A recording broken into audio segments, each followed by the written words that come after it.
Hi friends, welcome back to my channel. This is smiley Sudhakar. జగన్నాథుని రథయాత్ర దాదాపుగా సంవత్సరానికి ఒక్కసారి జరిగే ఈ రథయాత్ర కోసం భక్తులు పోటాపోటీ పడి స్వామివారి యొక్క రథాన్ని లాగటానికి లక్షలాదిగా భక్తులందరూ కూడా ఈ కార్యక్రమంలో పాల్గొన్నారు. అసలు ఒక్క మాటలో చెప్పాలి అంటే ఈరోజు భాగ్యనగరం అనేది జగన్నాథుని నామస్మరణతో మారుమోగిపోయింది. ఏ గల్లీ చూసినా, ఏ వీధుల్లో చూసినా, ఎక్కడ చూసినా కానీ హరే రామ హరే కృష్ణ అనే నినాదాలతో భాగ్యనగరం అంతా కూడా ఈరోజు తడిసి ముద్దయిందని మనం చెప్పుకోవచ్చు. ఎందుకంటే ఈ కార్యక్రమంలో స్వామివారి యొక్క రథాన్ని లాగటానికి భక్తులందరూ కూడా పోటాపోటీ పడి మరీ స్వామివారి యొక్క రథాన్ని అయితే ఈరోజు ఊరేగింపుగా తీసుకెళ్ళడం జరిగింది.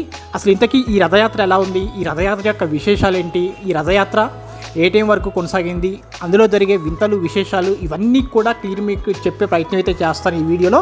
సో మీలో కనుక ఎవరైనా ఫస్ట్ టైం కనుక మన ఛానల్ చూస్తున్నట్టయితే లైక్ చేయండి, షేర్ చేయండి. ఇటువంటి మరెన్నో ఇంట్రెస్టింగ్ వీడియోస్ కోసం మన ఛానల్ అయితే సబ్స్క్రైబ్ చేయండి.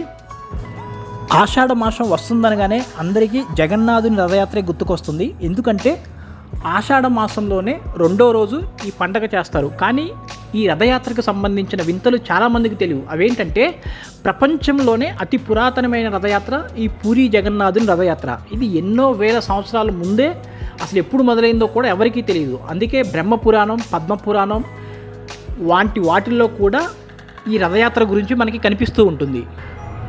అయితే ప్రపంచంలో ఏ గుడిలో అయినా ఉత్సవ విగ్రహాలను మాత్రమే ఊరేగింపుకు వాడతారు. కానీ ఇక్కడ అలా కాదు. సాక్షాత్తు గర్భగుడిలో ఉండే దేవుళ్ళే గుడి బయటికి వస్తారు. ఆ సమయంలో వాళ్ళని ఏ మతం వాళ్ళు అయినా కూడా చూడవచ్చు.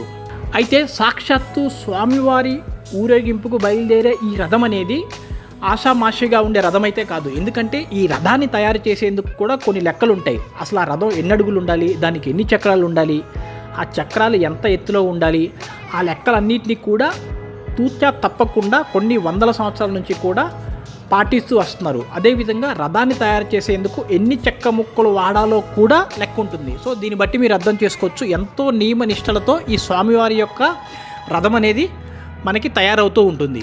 అసలు ఇక్కడ జగన్నాథుని రథయాత్రలో మరొక విశేషం ఏంటంటే జగన్నాథునికి తన గుడిని వదిలి వెళ్ళటం ఇష్టం ఉండదో మరేమో తెలియలే, కానీ ఎవరెంత ప్రయత్నించినా కూడా రథం అనేది కదలదు. కొన్ని గంటల పాటు కొన్ని వేల మంది కలిసి లాగితే కానీ రథం అనేది కదలటం మొదలవదు. అప్పటిదాకా మాత్రం రథం అనేది కదలదు.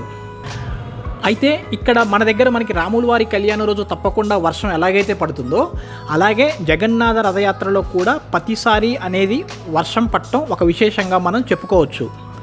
అయితే ఈ లోకంలో ఎంతోమంది రాజులు ఉండవచ్చు, కానీ పూరికి మాత్రం నాయకుడు జగన్నాథుడే. అందుకే ఆయనకు గుర్తుగా పూరి రాజు జగన్నాథుని రథయాత్ర మొదలయ్యే ముందు ఆ రథం ముందర బంగారు చీపులతో ఊడుస్తాడు. ఇప్పటికీ కూడా అదే ఆనవాయితీగా వస్తుంది.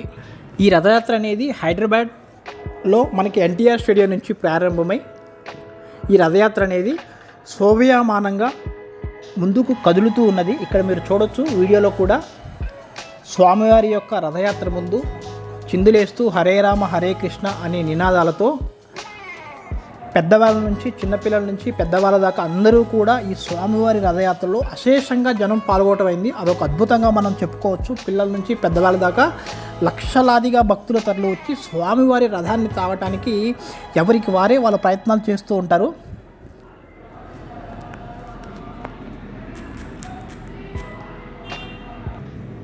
అయితే అసలు ఈరోజు మనం హైదరాబాద్లో ఈ రథయాత్ర చూస్తే ఏ గల్లీల్లో చూసినా, ఏ వీధుల్లో చూసినా ఒకటే స్లోగన్ హరే రామ హరే కృష్ణ అనే నామస్మరణతో ఈరోజు భాగ్యనగరం తడిసి ముద్దయిందని మనం చెప్పుకోవచ్చు. ఇక్కడ చూడవచ్చు వీడియోలో ఆ జగన్నాథ స్వామివారిని ఊరేగింపులో ఎలా ముందుకు తీసుకెళ్తూ ఉన్నారో. చాలా యాక్టివ్గా అనేక రకాలైనటువంటి భక్తులు ఈ జగన్నాథుని రథయాత్రలో పాల్గొనడం అయితే జరిగింది.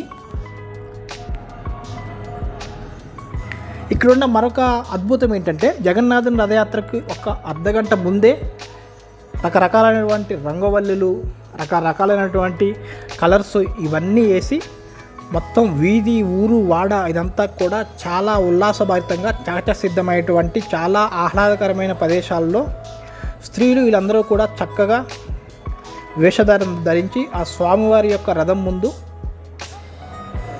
డాన్స్లో వేయటం అయితే జరిగింది.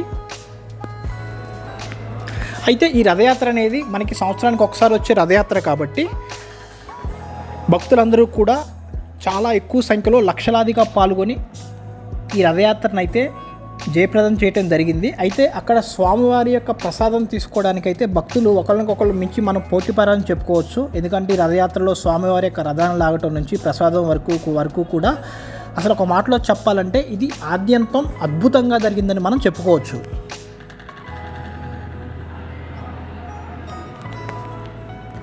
అయితే ఈ స్వామివారి యొక్క రథయాత్రలో భాగంగా 3 దేవతలను అంటే జగన్నాథుడు, అతని సోదరుడు బలభద్ర మరియు సోదరి సుభద్ర, ఇలా 3 చక్రరథాలతో అనేక మంది భక్తులు లాగుతూ ఉంటారు. ఇది చూడటానికి ఏంటంటే చాలా కన్నుల పండగగా ఉంటుంది.